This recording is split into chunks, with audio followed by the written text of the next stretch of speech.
Welcome back to our Medicine Study channel. Today, let's talk about cerebral palsy. What is cerebral palsy? Cerebral palsy is a neurological disorder that typically appears in infancy or early childhood. It is caused by abnormal brain development or damage, which can occur before birth, during birth, or shortly after birth. Cerebral palsy is a lifelong condition, and its severity and symptoms vary from person to person. It is one of the most common forms of childhood disability.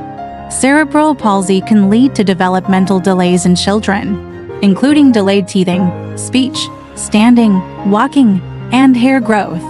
Cerebral palsy can also cause infants to have a soft head, soft mouth, soft hands, soft feet, and soft muscles, which are all symptoms of pediatric growth and developmental disorders.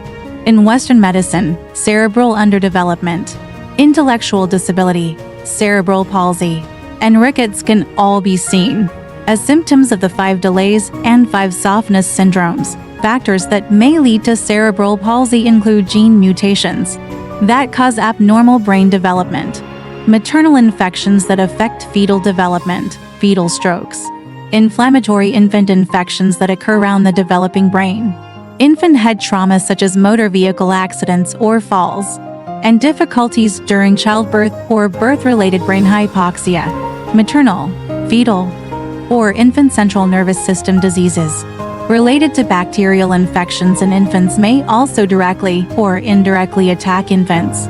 Cerebral palsy (CP) is a group of permanent movement disorders that appear in early childhood. These disorders can vary widely, from being very mild to severe. People with cerebral palsy may have difficulty walking, talking, eating, and performing other everyday tasks.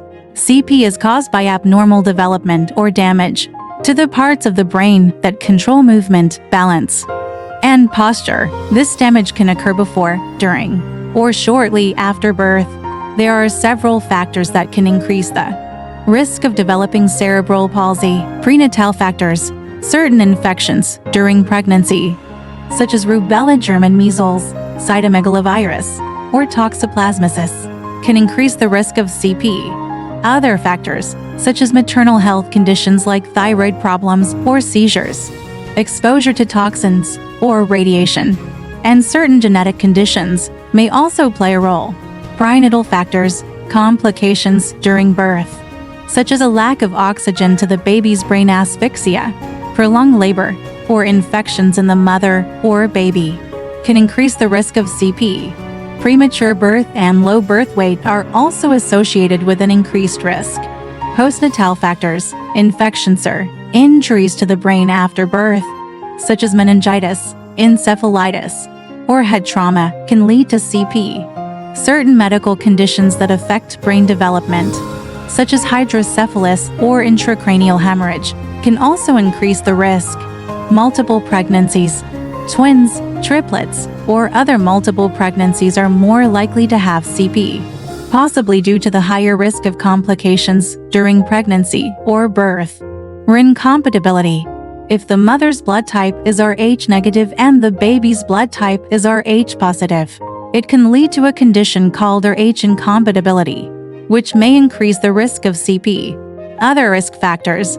Factors such as maternal age, being very young or older, socioeconomic status, and exposure to environmental toxins or infections may also contribute to the risk of CP. It's important to note that not all cases of cerebral palsy have a clear cause, and in many cases, the exact cause remains unknown. Additionally, having one or more risk factors does not guarantee that a child will develop CP, as many children with risk factors do not develop the condition. Early diagnosis and intervention can help improve outcomes for children with cerebral palsy, so it's essential to monitor development and seek medical attention if there are any concerns. The symptoms of cerebral palsy may vary depending on the individual, but they typically include movement disorders. Cerebral palsy primarily manifests as problems with muscle control and movement.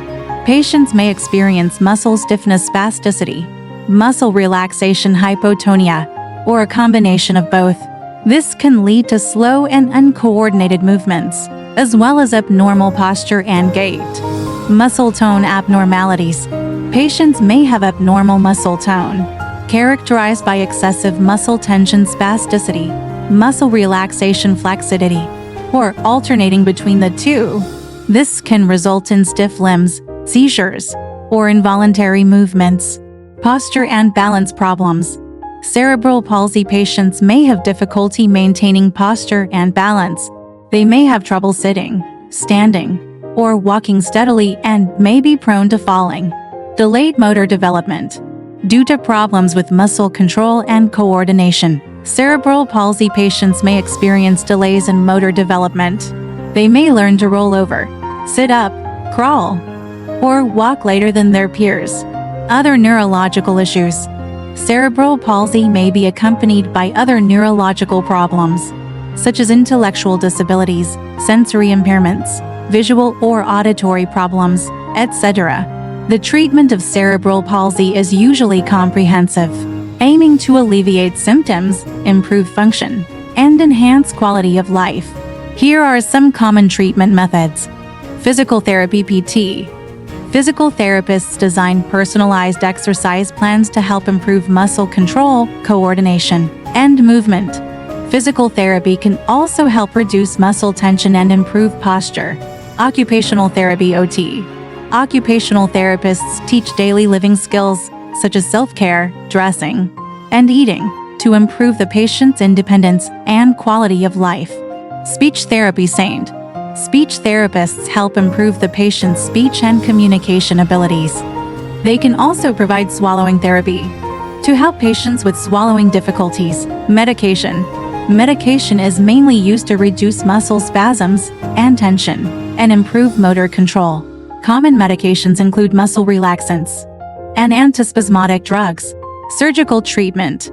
In some cases, such as severe muscle spasms or skeletal deformities, surgery may be necessary. Surgery can help improve posture, alleviate symptoms, and improve quality of life. Assistive devices. Using assistive devices such as orthoses, walkers, wheelchairs, etc., can help improve posture, increase mobility, and enhance patient independence. Education and family support. Educating family members and caregivers on how best to support and care for patients, including understanding their needs, providing support, and building support networks. Psychological support. Cerebral palsy patients and their families may face psychological stress and challenges. Psychological support can help them cope with these challenges and improve their quality of life. Other therapies. These include hydrotherapy, music therapy, animal-assisted therapy, etc., which can help improve the patient's physical and mental health. The treatment of cerebral palsy typically requires a comprehensive team, including doctors, physical therapists, occupational therapists, speech therapists, psychologists, etc. Treatment plans should be tailored to the individual patient's needs to maximize their functional ability and quality of life. Overall, the symptoms of cerebral palsy can vary widely in range and severity. Some patients may have only mild movement disorders, while others may require more support and care. Treatment and management of cerebral palsy include physical therapy, speech therapy, medication, surgery, etc., aiming to improve the patient's quality of life and functional ability.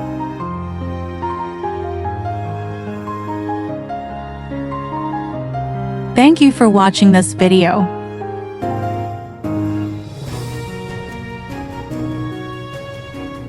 Please don't forget to like and share the video,